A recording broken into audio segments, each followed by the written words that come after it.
Hey, what's up, you guys? It's me, Ben Greenfield. And this is a really interesting follow-up to an episode I did a few months ago where I went down to LA and got my brain treated to rewire my brain and to reset my brain's tolerance to things like marijuana and alcohol. Not that I use either of those ever. And even to learn how to do things like fly spaceships with my mind. Not actual spaceships over your house, but spaceships on a TV screen or a computer screen to allow me to do things like increase my alpha brainwaves and decrease my beta brainwaves. We're going to jump into all of that in this show. It's fascinating stuff. Now, before we dive in, let me tell you about matcha. I don't know if you've heard of matcha before, but both matcha and green tea come from this plant native to China. It's called the camellia plant. But matcha is grown a lot differently. They cover the bushes for 20 to 30 days before they harvest it, which prevents direct sunlight, and that stimulates this enormous increase in chlorophyll levels in the actual green tea. So you get matcha, and it's like green tea on steroids. Well, there's this company called Organifi Green Juice. They take this matcha green tea, and then they blend it with wheatgrass, ashwagandha, turmeric, lemon, coconut, beets, mint, spirulina, everything in the kitchen sink without you actually having to go through all that mess and hop on an airplane around the globe to hunt down all these crazy superfoods. They do it all for you. It's called green juice, gently dried superfood powder, made by Organifi. You get a 20% discount on this stuff that you can add to just about anything, including your favorite smoothie. If you go to bengreenfieldfitness.com/fitlife, and that's bengreenfieldfitness.com/fitlife. And the discount code you want to use for 20% off is discount code BEN. This podcast is also brought to you by something I'm traveling with right now. I'm in the backwoods of Idaho fishing with my kids, and there are 2 boxes that I brought along with me. One box, you'd think I'd be able to talk after drinking it this morning, is mushroom coffee mixed with nootropics that upregulate mental clarity. One called lion's mane, then another one called chaga. So they add these medicinal mushrooms to coffee, and it's very low acidity coffee. It tastes amazing. And what I actually do is I dump extra chaga into it because chaga is also really good for inflammation and your immune system. It can reduce joint and arthritis pain, give anti-aging support for skin, hair, and nails. So you look beautiful. And it boosts the immune system too. Really good for the immune system, actually. So this company called Four Sigmatic makes all this stuff, and you get an instant 15% discount on any of it when you go to foursigmatic.com/greenfield. When you go to Four Sigmatic, FOUR, sigmatic.com/greenfield, you'll see all my favorite mushrooms all spelled out for you. And the coupon code that you can use is Ben Greenfield to get 15% off of any of this stuff. So enjoy your mushroom coffees and your matcha. And now let's make your brain better. In this episode of the Ben Greenfield Fitness Show, over many days, weeks, months, and years, your brain becomes this regulatory master in handling all of the internal and external things it needs to do. Sensory, cognitive, emotional, deep, body processes. The brain's doing millions and millions of things every day, and most of these, the vast majority of these, are not things we're aware of. These secondary ripples of activity, I think about 0.9 hertz in the hippocampus, which is one of the things causing memory consolidation or moving memories from the sort of short-term to long-term storage. He's an expert in human performance and nutrition. Voted America's top personal trainer and one of the globe's most influential people in health and fitness. His show provides you with everything you need to optimize physical and mental performance. He is Ben Greenfield. power, speed, mobility, balance. Whatever it is for you, that's the natural movement. Get out there. When you look at all the studies done, studies that have shown the greatest efficacy. All the information you need in one place, right here, right now, on the Ben Greenfield Fitness Podcast.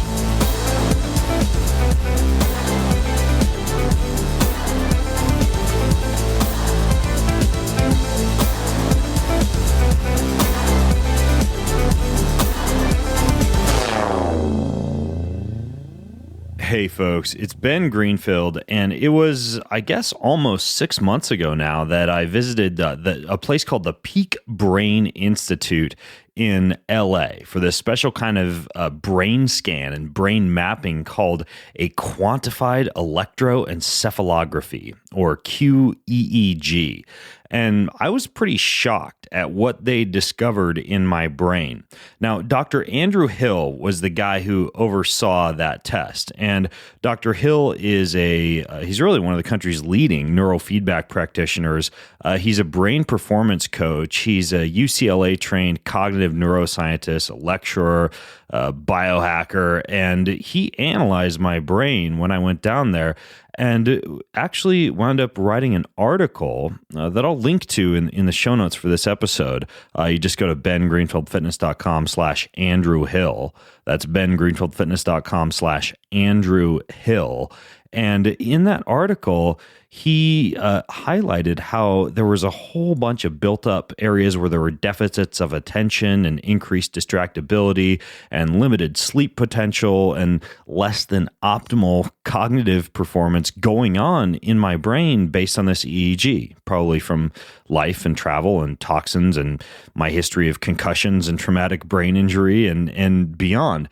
And so he wrote that article, and then after that initial scan, I actually, a few weeks later, I hopped on a plane back to LA, and I went back to Andrew's Peak Brain Institute, and I did 3 days of pretty intensive training with Andrew to learn how to use his special neurofeedback equipment to fix my brain. And then I flew back to Spokane from LA with this little black suitcase full of every tiny little piece of neurofeedback technology that I needed to rewire my brain in the comfort of my own home, along with many text messages back and forth between Dr. Hill and I. So I did over 4 months, over 60 sessions of basically flying spaceships with my mind and listening to special little tones and playing around with this neurofeedback software. And then finally, I went back down to LA and I got re-scanned. And in today's episode, you're not only going to discover what we found on my follow-up brain scan after all this neurofeedback, but how this stuff actually works, how you can use some of these concepts yourself to do things like decrease distractibility or increase sleep, or even, God forbid, reset your tolerance to marijuana and alcohol, and all sorts of things that you can do with neurofeedback. So this is going to be a fun episode. Dr. Hill, welcome to the show, man. Hey, Ben, thanks for having me back. Yeah, no problem. You're turning into a frequent guest here because I know you were on my episode, Can Weed Really Shrink Your Brain? And also we did an episode also on the difference between something called smart drugs and something called nootropics. So this, I guess, will be your this is your third appearance. I know you've been, I'll link to these appearances in the show notes, but I know you've been on the Joe Rogan show, you've been on the Smart Drugs Smarts podcast, so all over, in case those of you listening in want even more of Andrew after listening to this. So, well, I appreciate that. Yeah. Appreciate that. Well, it's been great working with you, and yes, there have been a lot back and forth. And just to clue your listeners in, you've not just been training from the comfort of your own home. I have this image of you like pausing in your bow hunting on a mountaintop somewhere, pulling out gear and training. No, I actually did. I mean, because basically it's like a laptop and a little handheld piece of EEG or neurofeedback training equipment with a few little cables, and then I've got some Q-tips. I've got my conducting gel, and that's pretty much it. It all fits in my little book bag. So yeah, like over the summer when I was hunting, from my little tent when I was hunting, I was doing neurofeedback sessions because like my goal was over the several months that we did it, based on your instructions, to try and shoot for 30 minutes every other day approximately. So yeah, this stuff's been all over the world and back. It's like the little gnome in those travel commercials. So that's great. It's great. Yes. Well, we of course mapped your brain with QEEG back in like August, and then again in January. And there's been some change, and I think you've experienced some change subjectively, right? So, yeah. Did you have more questions about the process? What would you like me to start with? Let's start here. On my initial brain scan, just to give people the basic overview, what did you discover when you hooked up my brain and did an EEG of what my brain was doing in the beginning? Yeah, your brain looked pretty typical. No dramatic, no seizures or any bizarre EEG, but there were a lot of excesses in different frequencies. And a lot of those frequencies suggested that basic regulation in energy and attention and stress were all kind of like wide open. So to break that down a little bit, you made a lot of delta waves. Delta is a regulatory frequency. It helps you sleep. It helps you keep the autonomic system working. But you don't think in delta typically. It's not a cognitive frequency. And you were making broad delta when you were wide awake with your eyes open across the cortex. You're also making a lot of theta in the same way. And eyes open, broad theta suggests basically lack of inhibitory tone, distractibility, impulsivity, lots of thoughts competing for your attention, so to speak. And those are a couple of the big sort of excess slow frequencies. And then we saw some excess fast frequencies, some betas, that suggested your mind was getting stuck on things a lot, ruminating a lot, and probably having both a little sleep onset and sleep maintenance difficulty, meaning you probably weren't the architecture of your sleep, transitioning in and out of sleep, maintaining good deep sleep. Those two things didn't look like they were optimal based on a couple of stress response patterns that I usually get reports from people that often represent both sleep and stress response kind of patterns. So we saw a nice smorgasbord of things initially, really across every sort of major band in the brain that we look at typically. And I'll link to both my pre-scan for those of you smart cookies that know how to actually read EEG-based kind of like visual maps. But I'll link to my pre-scan and also my post-scan in the show notes for those of you who want to actually delve in and see what my brain actually looked like. But what's the idea behind how neurofeedback, I realize this is kind of an involved question, but what's the idea behind how neurofeedback is supposed to fix that? Yeah. So neurofeedback is biofeedback on the brain, on the central nervous system and broadly. EEG-based neurofeedback, which is mostly what we did, I believe. I don't think we did any HEG, so mostly all EEG. EEG is a chaotic phenomena, to put it mildly. So you've got, millions, billions of cells in your brain, all produce electricity, and there are groups of coherent assemblies, essentially little CPUs in the brain. And there are about 30,000 neurons. And the ones that are pointing at right angles to the skull, when they burst in these rhythmic patterns, produce a signal of the brain's operation, specifically, of the cortex. And that's influenced by all kinds of things, including connectivity between regions of the brain and interactions with parts of the brain that are below the cortex, that are deep inside the brain. And so you have EEG chaotically oscillating all over the head, and those little generators that are at right angles to the skull can be pretty easily picked up with a passive electrode pasted to the outside of your head, to your scalp. And so this gives us a lens into what is happening in this very informationally dense space in the brain. And we don't pretend to understand all of it, but we've identified using things like QEEG some patterns that often show up when things are awry in function. And so we pick something to manipulate. In your case, let's say, I think we almost always brought down theta. For most of your protocols, we included a theta inhibit. And what I mean by that is we measured the amount of electricity your brain was pumping out in theta under some location on your head. And theta is a frequency between about 4 and 7 cycles per second, or hertz, 4 to 7 hertz. And so as your brain's pumping out lots of theta, it's not some static amount of electricity. It's not some fixed amount. It's always fluctuating a little bit, trending up, trending down. And so we take advantage of that and measure it. And whenever it happens to trend or stay in the right direction, we sort of give the brain some applause, if you will, with an audio or visual stimulus. So we make music play, or I think you had a spaceship game, so the spaceship flies faster and its music tracks. Yeah, I had a spaceship game to where when I watch the screen, the spaceship will go down the tunnel a little bit more quickly. The other cool thing that you showed me is I could actually take the software that was on this laptop that you sent me back with, and I can watch Shark Tank on Hulu. And every time my brain strays out of the waves that you're trying to train it to be in, or every time it goes into the waves that it's not supposed to be in, the Barbara Corcoran's voice and face will start to fade a little bit, or I won't be able to see Mark Cuban making a comment. So it's almost like a little slap on the wrist, so to speak. Very obvious feedback. And then I think you also use some audio training, right? You continue to work, and whenever your brain's in range, you hear some tones or chimes get generated. All of those things are essentially driven by operant conditioning or instrumental conditioning, which is a flavor of operant conditioning. For the psychologists in your audience, think Skinner, not Pavlov. This is not classical conditioning where you're associating new things. This is operant conditioning where you're encouraging more or less of existing things. And so you've got some behavior your brain is making, the amount of theta moment to moment.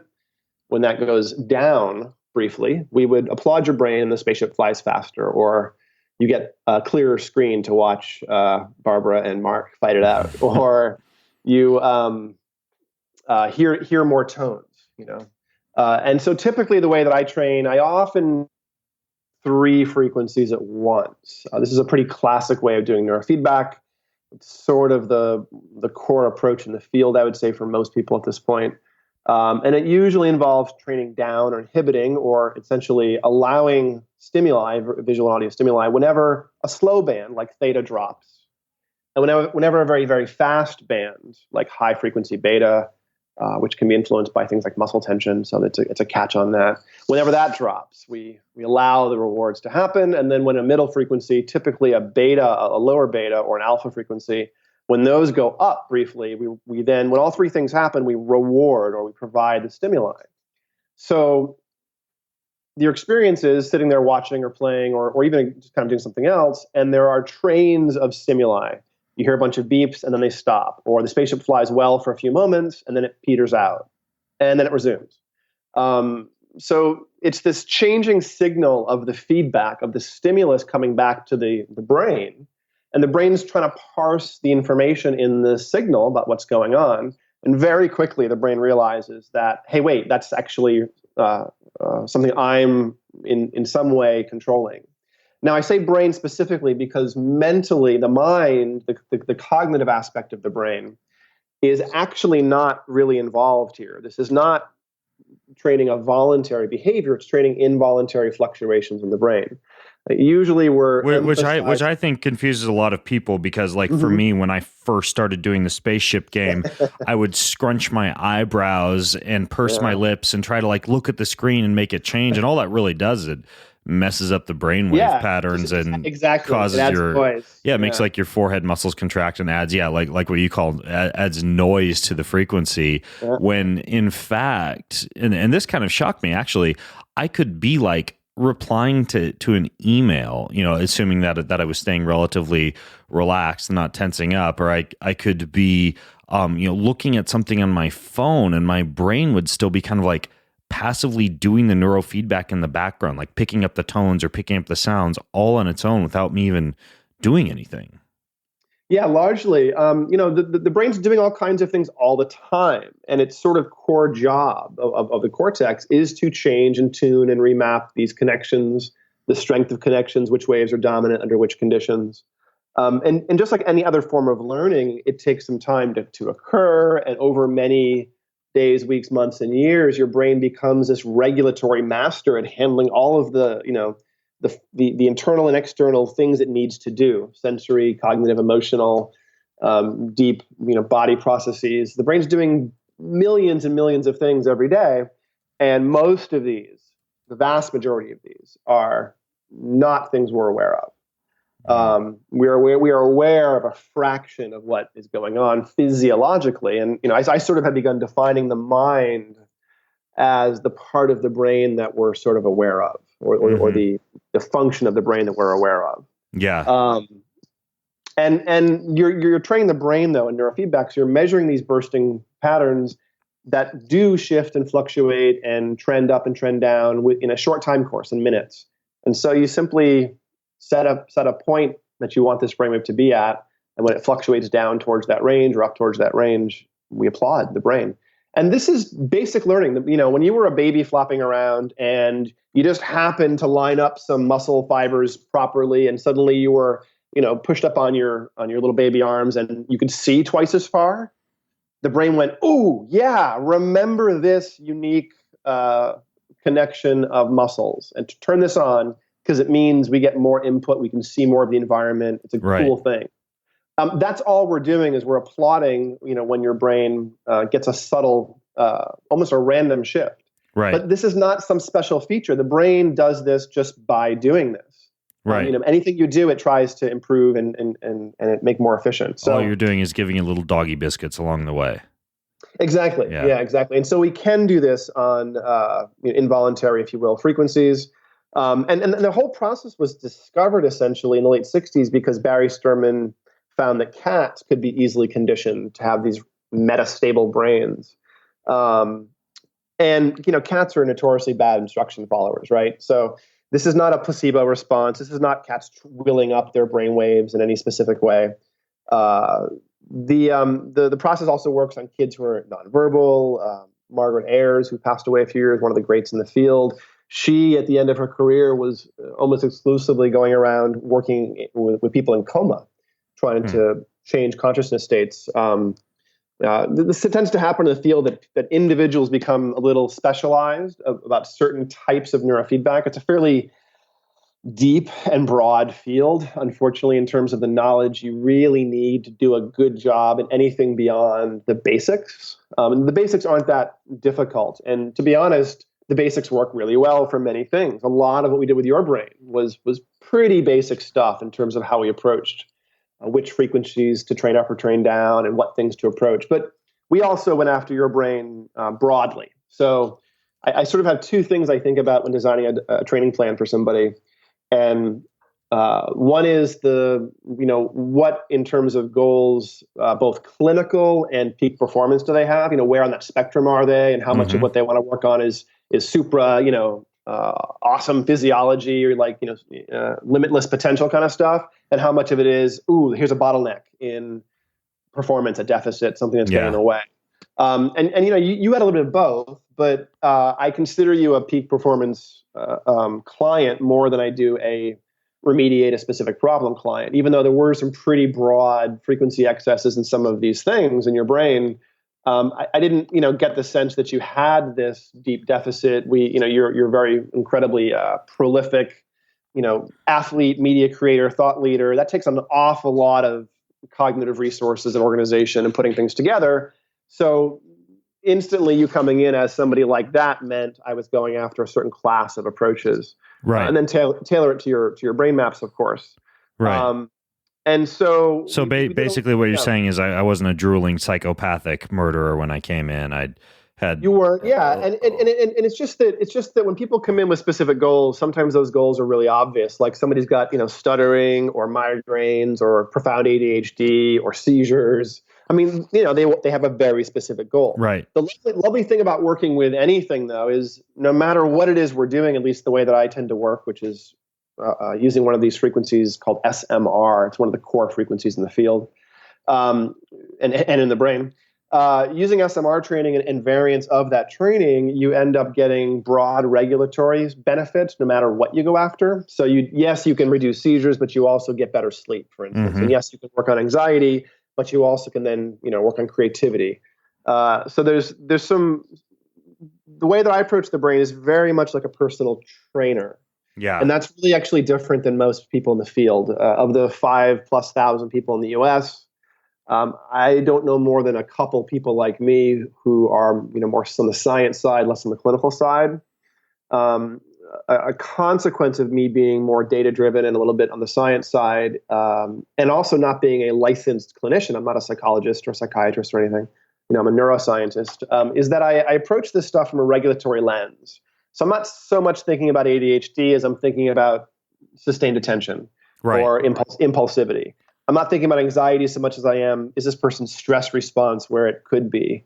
I'm not thinking about sleep disorders as much as I'm thinking about the architecture of their sleep and what it looks like. Right.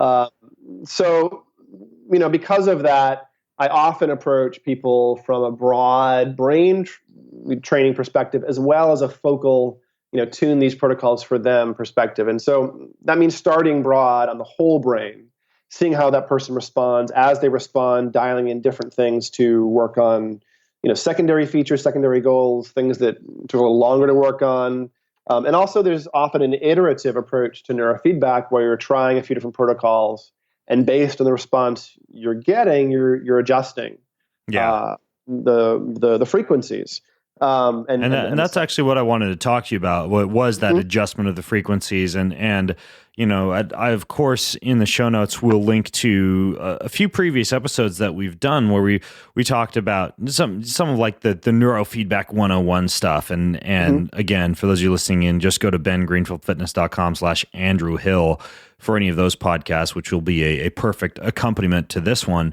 But there are kind of like there's almost like this special language associated with neurofeedback that I had to learn.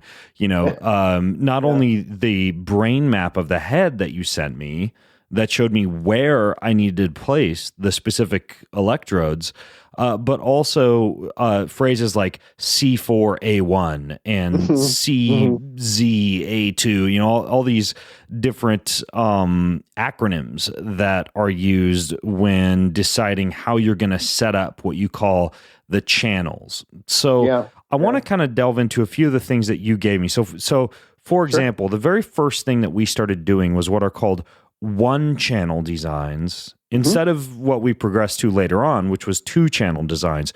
What's the difference between a one-channel and a two-channel design? Yeah, the short answer is fewer asks of your brain, fewer things we're asking it to do to meet the criteria, and therefore it's a little more discrete, it's a little more focused. And so we started doing, I believe, a class of SMR and beta protocols on your brain using one channel meaning one location on your scalp, or at least one channel of EEG. To create a channel or a signal of EEG, you have to subtract electricity measurements at two places, a positive and a negative. So we were using initially a spot on the right sort of middle of your head called C4, even numbers in these coordinate systems on the right side of your head. C is the central motor strip that runs from ear to ear. So this is the right middle part of your head. And electricity is a little broad. It's not this discrete, well-behaved thing that hangs out where it's generated. It spreads throughout the blobby jelly bit of the brain, and you pick up electricity that's generated in one place from other places on the scalp, quite a lot often. And so there's lots of different schemes involved to subtract certain regions and certain electrode placements to get the signal you're trying to get. And we initially started with an electrode in the right scalp minus an electrode in the left ear, C4 minus A1. A is auricular. So this produced to some extent a broad signal across your head. A is auricular, meaning that was on my ear, and then C stands for what? Central motor strip, I believe. Central motor strip, okay. Or central cortex. Okay. And that's the cortex strip that runs ear to ear. It's the sensory motor cortex.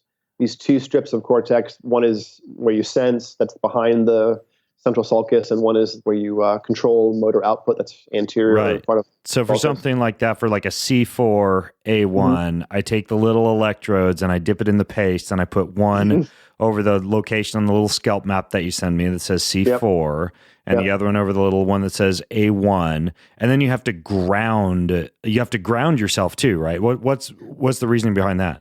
Well, the amps don't know. I mean, amplifiers, and that's what an EEG system is, it's an amplifier. It's taking these incredibly tiny little signals that are being generated from inside the head and attenuate dramatically as they pass through layers of meninges and skull and scalp. And it's having to magnify them so they can be read by a computer. The ground wire on an EEG amp essentially sets where your body is. It tells the amp where your zero, where your resting potential is essentially in your body, so that the other two electrodes, when they're subtracted from each other, are doing so in the range that your body's in. Now, some EEG is what's called a driven right leg, an old-fashioned term from like the 60s in electrical engineering, where there's a tiny, tiny, tiny little current sent down the ground to essentially zero out where that actually is, to force a specific reference point. And I don't know, I don't believe the amp you had actually does that, but most of them at this point do. Actually, do you have the little box, the little stick, the QEEG or the UWIZ? I forget. I have the little red box. Okay, so that probably does have a slight driven right leg then. So there's this incredibly tiny little loading of the amp essentially with the ground wire. And depending on how amps work, they either set a frequency point, a resistance point electrically, or they measure the 0 point of your own body. And that just gives us literally the ground, the 0 point. And then you have two other wires in your head that are subtracted from each other to produce a signal. Okay. And that's one channel. And sometimes we had you measure the difference between one pair of wires, C4 minus A1. Mm-hmm. And sometimes we had you measure the difference between two sets of wires, for instance, C3 minus A1 and C4 minus A2, which is a very different montage, we call it, a set of electrodes set up in a certain arrangement. What it comes down to is you're choosing each of these, whether it's a one-channel design where you're asking a little bit less of my brain, or a two-channel design where I'm using more electrodes and we're asking more of my brain. What you choose are specific programs, so to speak, that address the areas of deficiency or excess that you noted on my initial brain map. Yeah, I decide with a channel setup what part I want to measure and try to train. And a lot of the way that I set the channels up on your head gives me an emphasis in certain physical regions or certain frequencies, so I can capture them in the software and capture them changing moment to moment. Right. And once I have the variable signal in the software, then we sort of parameterize it. And the software that you were using, BioExplorer, is really quite flexible. And you can get really creative and tie lots of interesting stimuli and lots of cool things to the back end. That's the one where I could listen to a podcast and the podcast will start to fade when my brain goes out of the zone I want it to be in, or watch Shark Tank or fly the spaceship with my mind. I can kind of pick my poison. As long as I'm running the specific frequencies that you send over to me, I can use any different kind of modality to run those frequencies. Exactly. And as far as I know, there's not a lot of difference between audio-only feedback and visual and audio feedback. I think you asked me that at one point, and I think that the unimodal, if you will, just auditory or things like that, are a little bit weaker, but not appreciably so. And from the point of view of a home trainer, that's what I found. That's what I found. What was, for example, you don't realize how much glucose that your brain uses, and so. I would do the spaceship one, which is vision plus auditory, and I would find myself a little bit more hungry after I'd done a session like that. And also, frankly, a little bit, depending on the session that we ran, like a little bit sleepy, a little bit more tired because I was asking so much of my brain. And I'd notice that to a greater extent when I do those type of 30-minute sessions versus just like the more passive, like listen to audio as the audio fades in and out type of sessions. So I noticed a little bit of a difference. And one that we ran quite a bit, Andrew, that I wanted to ask you about why you're such a fan of was you sent me this C3A1, and that was like channel 1, and then you also had me at the same time doing channel 2, which was C4A2. So C3A1, C4A2, which means I had an electrode on the C3 part of my head, the C4 part of my head, and then the A1, which is the left ear, and the A2, which is the right ear. So I had myself all hooked up like that, and you had me running that protocol many, many times over the course of the training. Why are you such a fan of that particular protocol? Like, let's use that as an example. What's that protocol doing? Yeah, I quite love that protocol when people tolerate it, and when it makes sense for their brain. So I like that one. I call it my fully asymmetric, essentially. Let me break down what's happening. So C3 minus A1 is the first channel. C3 is left sort of motor strip, A1 is left ear. And by subtracting the two of them, the signal, the closer two electrodes are to each other in the head, the more shared information there is in the signal under each electrode, because electricity mixes together. And so when you have a set of electrodes that are closer together, two things happen. One is the resulting signal is a little bit smaller in amplitude. You're kind of measuring less of the cortex. And two, it's more spatially precise. So initially we were doing C4 minus A1, broad, if you will. And then we switched to C3 minus A1 and C4 minus A2. So we actually sort of got this lateralized, going from the middle out kind of measurement of your brain. And that allows me to some extent to measure the differences of the two hemispheres. It's not perfect, but it does emphasize the separateness, if you will, left side versus right side of your brain.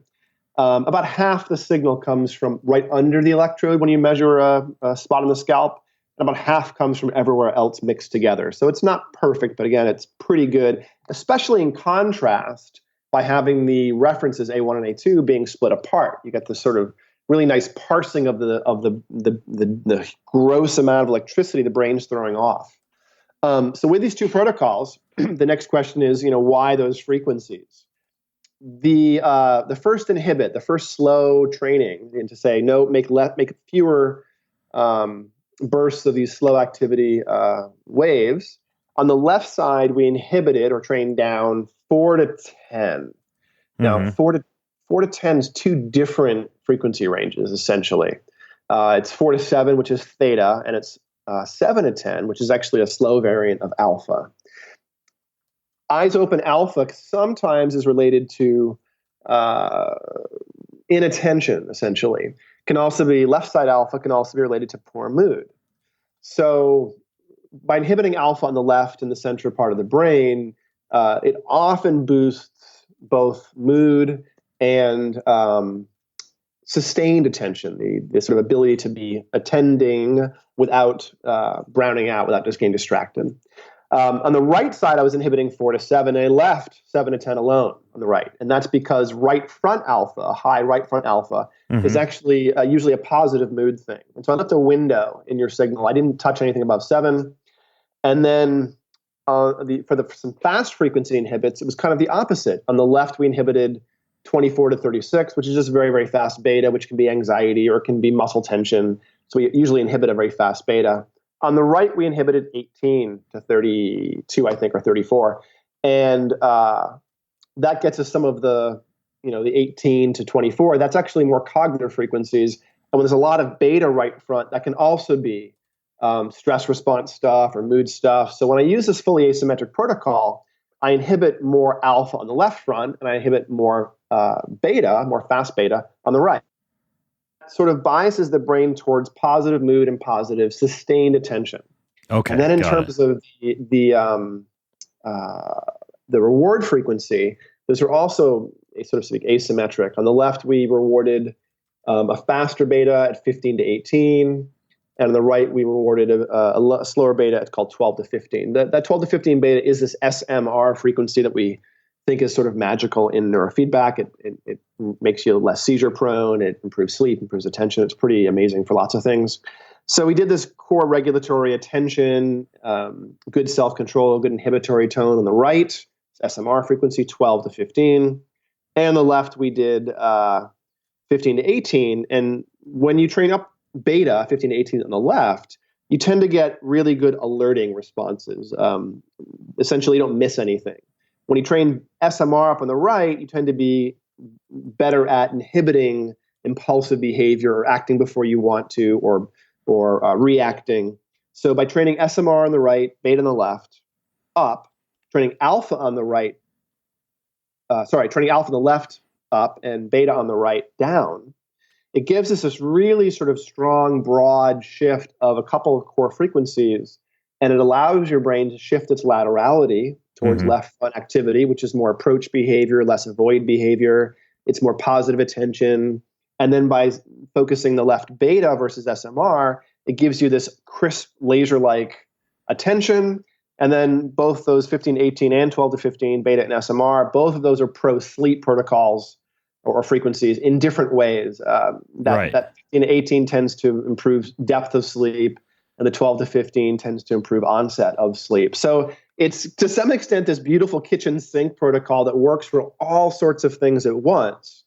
Yeah, and I think the kitchen sink neurofeedback protocol. It really is. And that's one because now I have all this software and hardware from my training. That's kind of like, and I've reduced my frequency. Since our final brain map, which we'll go into here in a sec, I reduced my frequency of training to just once or twice per week, but that's still one of my go-tos because I feel so freaking good after I do it, and I sleep really well.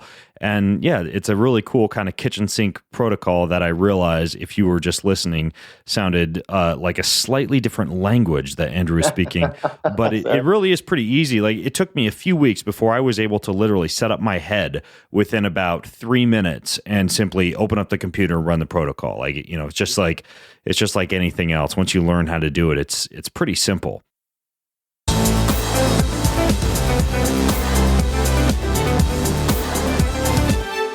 Hey, what's up? I want to interrupt this show about the brain to move farther down your body to the center of your legs where your crotch resides to tell you how to make your crotch better.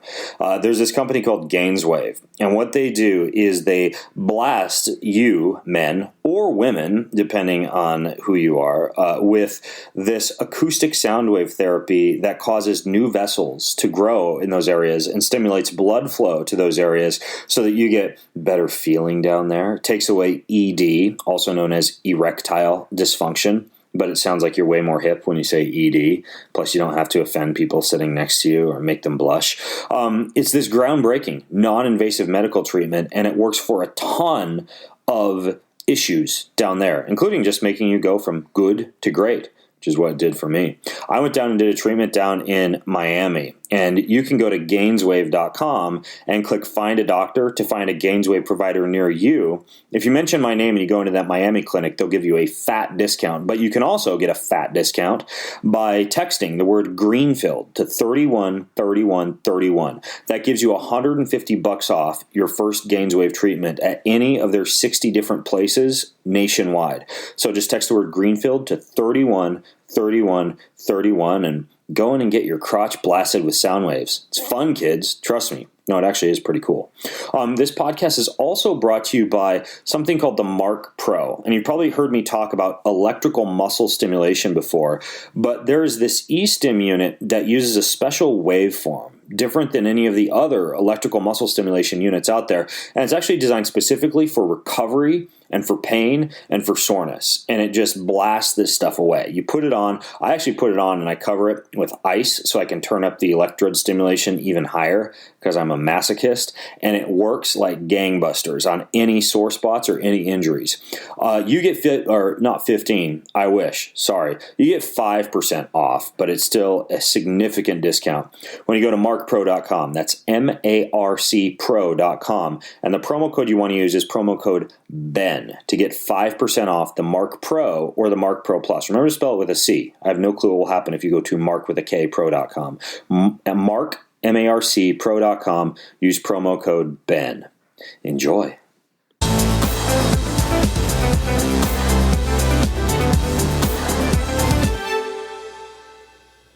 Now, there are a few other protocols that we ran. Before we delve into what happened to my brain and what you found out on that second scan, there are a few other protocols that we ran. For example, I texted you at one point and asked you about resetting marijuana tolerance. Like if I wanted to kind of like reset my brain's tolerance to weed. Not that I endorse heavy utilization of marijuana, but I have been known to enjoy it every now and again. And I'm curious how that works. Like you gave me a specific protocol. You actually texted me right back, and you said, and I have it written down right here. You said do CZA1 and C4A2 at the same time with the frequencies 4 to 7, 12 to 15, and 22 to 34. And so I did that, and it worked. I mean, I literally took my little. I've got this little like magic flight box that I can use to take a few puffs. You know, he's a buddy of mine. Yeah, super safe infrared method of vaporizing, and it went straight to my head after sucking on it like one time. Now, how does that work exactly? What's going on in my brain to be able to do something like that? It's a great question, and I have some ideas, but no hard science to back them up. There's a few things we know are happening in neurofeedback, and one great thing about neurofeedback is, at least for this class of SMR and beta frequencies, is there's really good evidence that we upregulate plasticity very quickly after training. Even after a single session of training, there's a measurable plasticity increase in the brain. There's some good experiments using motor evoked potentials and transcranial magnetic stimulation, where they do TMS motor evoked potentials and see how much juice it takes to cause a muscle to jump in the hand by stimulating the hand area in the brain. And after a session of neurofeedback, it takes much less of a stimulation to cause the muscle to jump. So the brain's much more flexible, wants to react a little more, wants to change a little faster. So there's lots of interesting, intriguing things about plasticity that are happening. And that's probably one of the big things. Now, you had already been training regularly by that point. So this wasn't just giving you the training effect period, because that does happen. When everyone starts to train, the vast majority of people experience sensitization if they are cannabis users, if they have stimulants in their system. So you'd been training for a while by the time we gave you this protocol, so it wasn't simply giving you the training effect. Most people experience at the beginning of training a sensitization to things like cannabis or even stimulants, Adderall, Ritalin. There's sort of this unwinding of some tolerance that shows up just in general with neurofeedback. But over the past few years, working a lot in neurofeedback, and I worked for a while in a addiction center I helped found called Alternatives in Beverly Hills. We found, throughout working there and at Peak Brain and even in other settings, that SMR seems to do something a little more deep than simply causing plasticity change. And so when I had you do CZ1A, C4, A2, again, I was bracketing, left and right hemisphere. CZ is the vertex, essentially. For reasons that are a little complicated, the left hemisphere often runs a little faster in frequency than the right hemisphere. So that asymmetric one, 15 on the left and 12 on the right, isn't all that asymmetric. But having you do the vertex, CZ at 12 to 15, gives you a strong SMR effect on the left side. I had to do it at the same time, C4A2s giving the right side. So essentially, I was bathing your brain in an increased production of SMR was the idea. And as your brain produces this frequency, there's all kinds of learning things that are associated with SMR, including this plasticity thing that we've seen in motor evoked potentials getting upregulated after a single session of neurofeedback, including SMR seems to trigger let me back up for 1 second. I probably said this in a different podcast of yours, but SMR is not some mysterious thing in the human brain. It shows up as sleep spindles and a few other sort of deep regulatory processes show this SMR signal. So when running 12 to 15 rewards, we're not saying to the brain, hey, do this weird thing. We're saying, oh yeah, this thing you already do a little bit more of it. And then when we sleep, SMR in its natural function causes these secondary ripples of activity, I think about 0.9 hertz in the hippocampus, which is one of the things causing memory consolidation or moving memories from the sort of short-term to long-term storage. So SMR has a few of these deep regulatory qualities. It also seems to affect the cortical-thalamic communication. So we have neurons that run from the cortex, the outer bark of the brain, if you will, down to the thalamus, this sort of deep switchboard of sensory processes. We also have neurons that run from the thalamus back up to the cortex. So these are cortical-thalamic and thalamocortical neurons. And they pass through a sheet of tissue called the NRT, the reticular nucleus of the thalamus. And the reticular nucleus of the thalamus is related to all kinds of interesting things. But among other things, it inhibits this communication, this traffic in both directions. And so you can almost think of it like tuning the gain of a system. So there's something going on with SMR training as you enhance SMR briefly. It probably allows the cortex and the thalamus to reset their relative gain, which is a pretty basic function in terms of how the brain regulates its stability. So when you talk about disrupting stability through things like cannabis, because it does make you, makes you high, then one of the things I've started to emphasize in trying to reset tolerance is going after that gain, going after that deep hemispheric intra and interhemispheric communication as mediated by the thalamus to some extent, which I have a hunch dramatically increases the plasticity that we see show up in neurofeedback, period. Yeah. It's a specific type of plasticity enhancement that I think is probably where most of the tolerance effect is coming from. So I wanted to go after that more directly. That's interesting. In that area between the thalamus and the cerebral cortex, I know that's, for example, like what they'll affect when they do something like a prefrontal or a frontal lobotomy to vastly change your personality, and I know that they do that in some cases, or used to do that, I should say, in mental institutions, et cetera. And so it's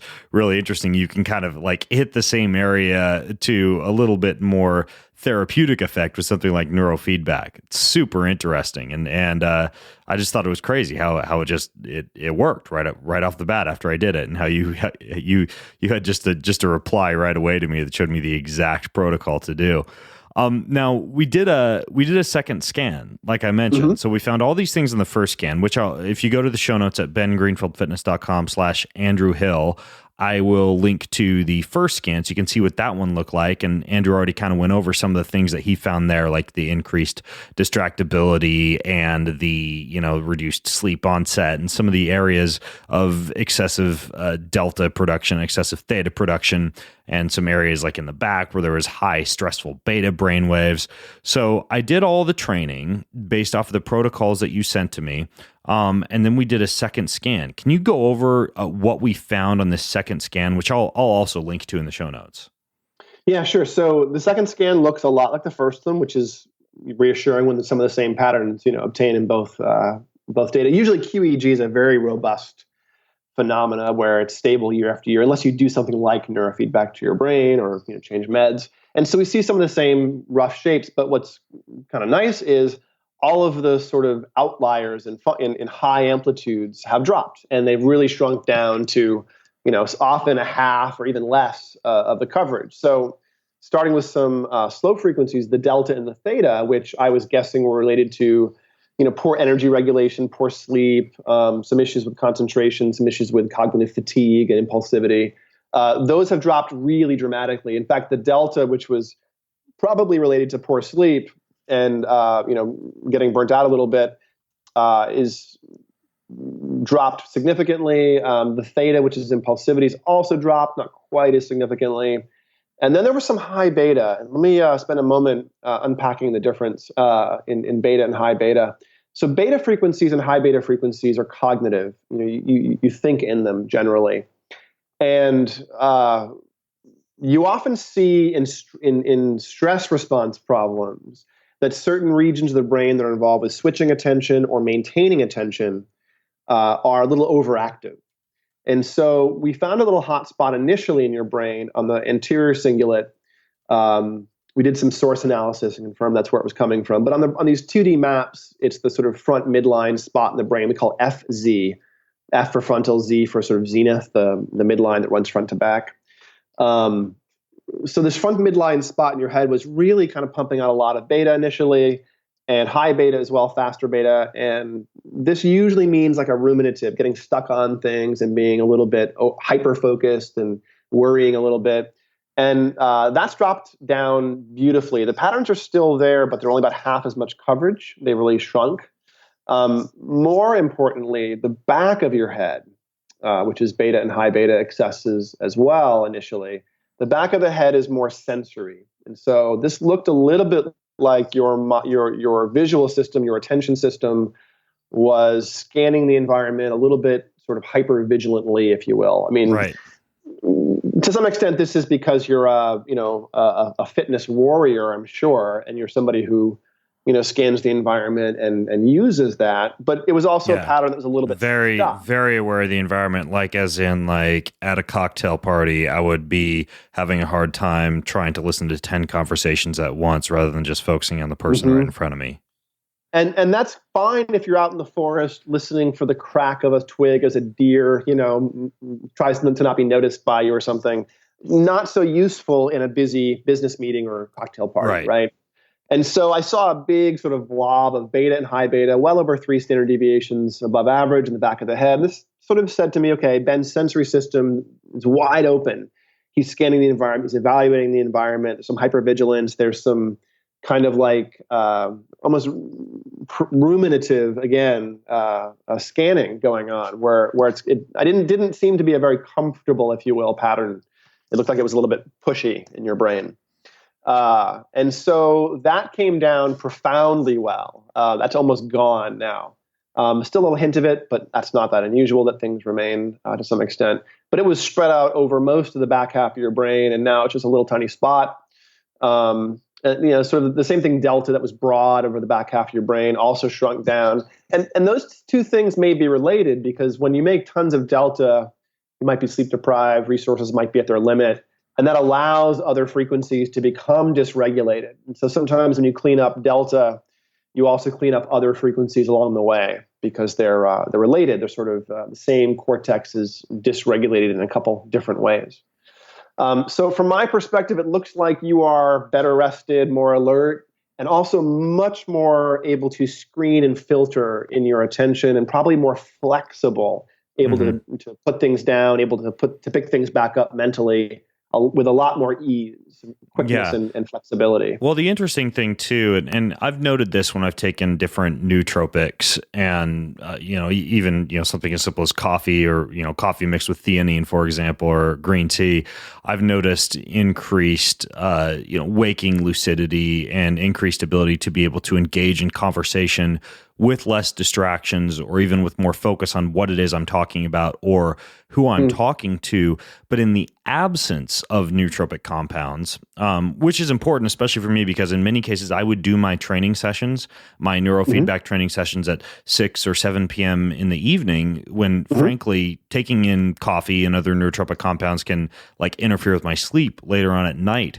What I would find is that I could do something like one of these neurofeedback sessions, go out to dinner or engage in conversation, be very lucid with decreased distractibility, come back home and be able to actually still fall asleep, because I wasn't relying upon chemicals for the enhanced cognitive ability, but rather simply the neurofeedback. The other thing to point out is, that's a wonderful difference, in terms of how nootropics versus neurofeedback can be used. The other big difference is that with this training, you've trained 66 sessions, and you'll probably do some more training. There's change. Your brain map now is different, and your brain map now would not have been different if we just done a 6-month wait period instead of measuring it, again.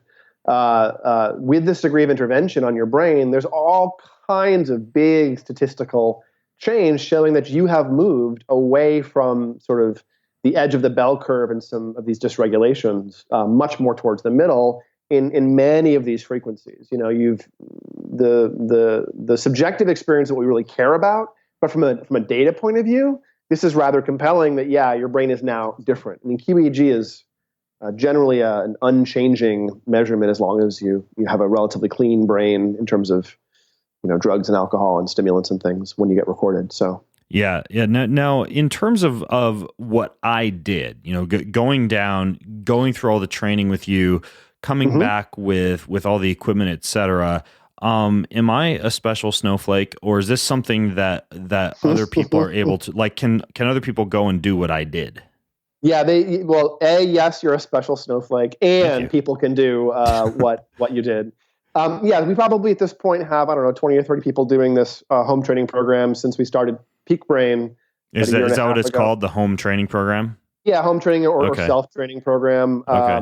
Internally, we call it the 3+3, because you do 3 half days in the office and then 3 months of supervision, typically. But we have some people doing it. It's not the right way to train neurofeedback for everyone, but it can work for a lot of people. Now, if you have severe stuff going on that could be made worse and get in the way of performance or safety, then it's not ideal. Meaning, let's say if you're dramatically bipolar or have some suicidal depression or something, probably not, self-training isn't the best idea, because it could exacerbate things before you figure out what's working for your brain. And also, if you're profoundly ADHD or something, you might have a hard time getting out of your own way enough to get the training done enough to get the results to start getting out of your own way. So it's sort of a catch-22 for some people, and I would say clinical management of the process is, tight clinical management is much better. But for many people with peak performance goals, or simple stress, sleep, ADHD stuff, or people that really want to work on their own peak performance goals long term, who aren't just looking to fix a couple of small problems in a few months, but who want this tool set to use over many, many months or years, then it makes a lot of sense. And we have some centers, we have some peak brain centers in St. Louis and in Los Angeles. We're now in downtown Los Angeles as well as Culver City, where our big flagship is. So we have these centers you can come and train. So it's not just in LA anymore. People can go to different spots. They can, yeah. We have some concierge trainers too, some home-based traveling trainers who will come in and hook you up in a few cities as well. But the big offices are St. Louis and Los Angeles, and then we have some concierge techs in like broadly Orange County, San Diego, Portland, Oregon, a couple other places. So we're gradually learning how to manage the process of multiple people, training themselves, as well as running physical training centers. So we're really trying, as I mentioned earlier, we treat the process more like personal training and less like therapy. So we're really trying to deliver on that by instantiating neurofeedback in more of a gym sort of setting where you come in and you get help hooking up and we monitor your training program. Yeah, your LA facilities kind of freaky like that because you walk in there and there's just like random people like CEOs and even like there's kids hooked up to it too. Totally. Who are just in there. You walk in, it's like bleep, bleep, bloop, bloop, bloop, and people training everywhere. It's kind of cool. You have all these little cubicles where folks are doing their neurofeedback. When I assigned that office, I just sort of decided to make it, to try to go for like an Apple store meets a gym kind of vibe.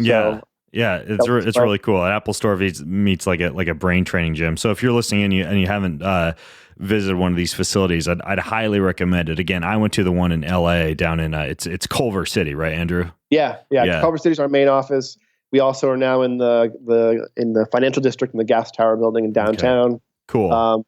We're trying to spread out. We're trying to learn to do this process in the most efficient and the most replicable way, which, there's an immense amount of skilled clinicians out there, thousands of them who have incredibly deep skills, who have incredible good domain expertise with a certain population, who know neurofeedback really well.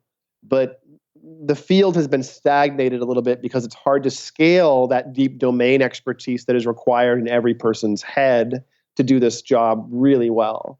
And so this remote training program is an attempt to, I basically taught you to be a technician in a few days. It took you a few weeks to become comfortable setting up, but you left knowing roughly what to do, just not why you were doing it or how to do it perfectly.